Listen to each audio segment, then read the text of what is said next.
Just Cheesy the Podcast, presented by Just Cheesy Productions.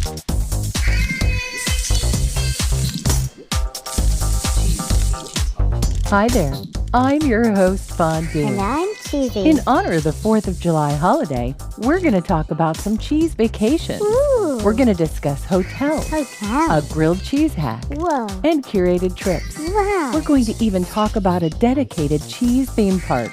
And of course, no episode would be complete without our very famous cheesy joke. Yeah, joke. Stay tuned for episode 85, Cheese Holiday, on Just Cheesy the Podcast.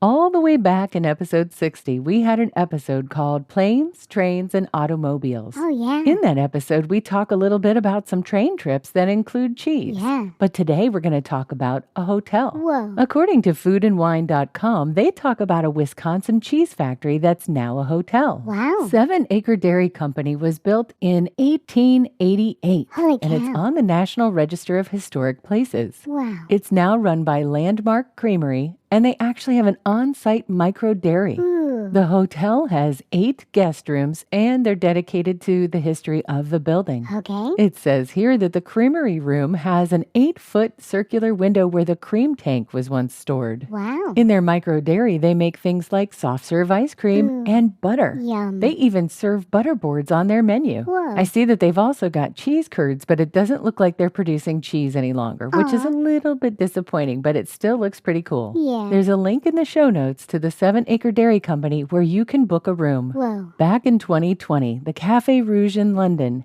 gave away a one-night stay to their cheese-themed hotel suite. Wow. This room had cheese-themed cookbooks, Ooh. cheese board games, Whoa. cheesy music playlists, Really? and a minibar stacked with wine and cheese. Wow. They also had a, quote, cheese hotline delivery service, meaning that the guest could request more cheese on demand. Wow. On the website secretldn.com, they show pictures of this hotel suite. The sheets look like Swiss cheese. Wow. There are triangle-shaped pillows Really? like cheese. Ooh. There is cheese wallpaper in this place. Holy cow. It is so cool. Yeah, it is. It's too bad this was a one-night only deal because Yeah. I would stay at this cheese hotel at any time. Me too. And this next hotel is not a cheese-themed hotel. Okay. It hosts an award-winning cheesemaker, Marie Anne Canton, Wow. and a fromagerie featuring an aging cellar. Wow. It's called Le Bristol, and it's in Paris. Ooh la la. And the website, I'm just going to spell so I don't butcher it,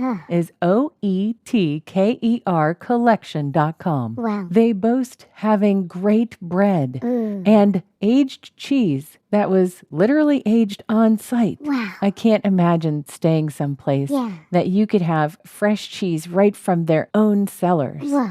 Yeah. I've looked at the prices for the rooms at this hotel. Okay. Apparently, I'm going to have to keep imagining what it would be like to have a cheese cellar in the hotel because the rooms cost about £2,190 Holy cow. a night. Oh my. So keep imagining, Yeah. but it sounds wonderful. Yeah. According to thedailymeal.com, you can make your own grilled cheese in your hotel room without a stove. With what? An iron. What? Yep, that's right. Okay. They're saying get out your iron Oh boy. and grill your cheese sandwich. Okay. Their recommendation is as follows. Okay. 2.5 slices of pre-sliced processed cheese. Okay. So let's say American cheese. Not shredded? I would imagine because shredded cheese would be a bigger mess. Oh yeah, right. They suggest putting butter or mayonnaise on the outside of your sandwich. Oh boy. And they smartly recommend wrapping it in foil. Oh, yeah, okay. because we all travel with foil. Yeah, right. Because clearly cleaning an iron with cheese on it is no. very, very difficult. Yeah.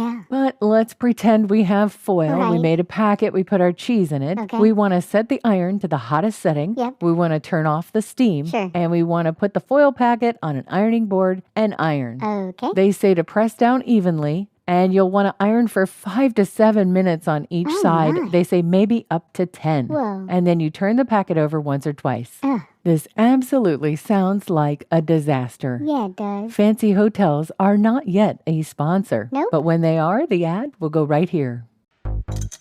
Have you ever wanted to listen to the web? Yeah. Well, Newsly makes that possible. They do? They're an all-in-one audio super app for iOS and Android. Super app. You can listen to trending articles on the web on topics that you choose and get them read to you in a natural human voice. What kind of topics? Sports, Cheese? tech, business, science. Cheese? I'm sure there's even cheese. Yay! They even have an entire section for podcasts. Are we there? Of course we are. Ooh. It's one of my new favorite podcast apps. They even have digital radio. Holy cow. Just go to www.newsly.me to download it free. Whoa. Or use the link in the description.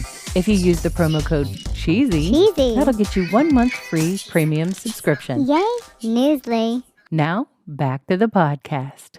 There is a website called cheesejourneys.com, and they say on the website that they are creating unforgettable food travel opportunities. Whoa. The creator of Cheese Journeys is Anna Jewell. Okay. She worked in her family business called Jewel House Market and Cafe, which they're saying is a destination food oasis in Salt Lake City. Wow. And they won awards for cheese fondue, bratwurst, Yum. and best dining experience. Wow. There are curated trips for locations all around the world. Wow. They have alpine regions of France and Switzerland. Ooh la la. There's the Cheddar Odyssey in London, Somerset, and Bath. Wow. There's one in Belgium and the Netherlands, which is cheese, chocolate, and brews. Whoa. And this is most likely another thing that I won't participate in because it's extremely expensive. Oh. For instance, an 11-day trip, the alpine regions of France and Switzerland, is $7,450 per person. Holy cow. If you have double occupancy. What? It's more if you're going by yourself. Oh my. The trip does include your lodging, Okay. your breakfast, lunch, and dinner. Well, makes sense. But it does not include airfare Oh. or transportation from the airport to the first hotel. Oh no. It sounds very interesting, Yeah. but it's very, very pricey. Yeah. According to the website Tripaneer.com, there are some food-related destinations. Ooh. And similar to Cheese Journeys,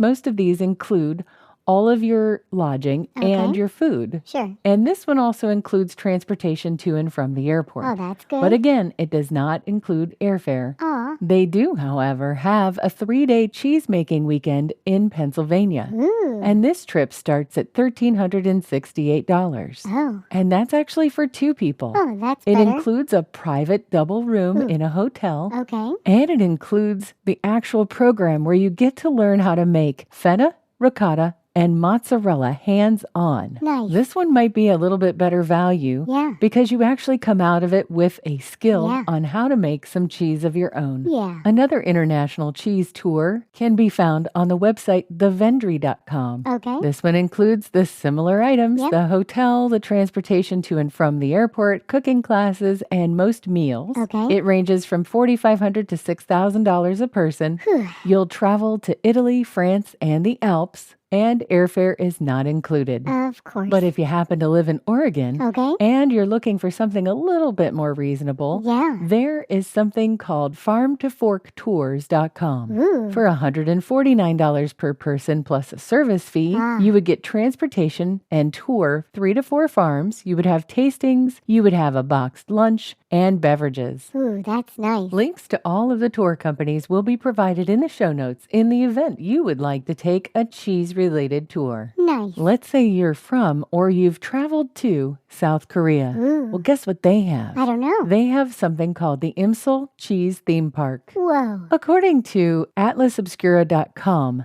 the introduction of cheese to the Korean diet goes back to 1958. Wow. Apparently, there was a Belgian priest who came to Imsul, and as a missionary, he raised goats and started to make his own cheese. Ooh. The theme park opened in 2004. Whoa. In this theme park, you can learn about cheese, Nice. you can make cheese, Ooh. and you can eat cheese. Whoa. You can ride down a slide past the goats, Ooh. and there's even a cheese playland. Holy cow. There's even a building that looks like a giant wheel of cheese.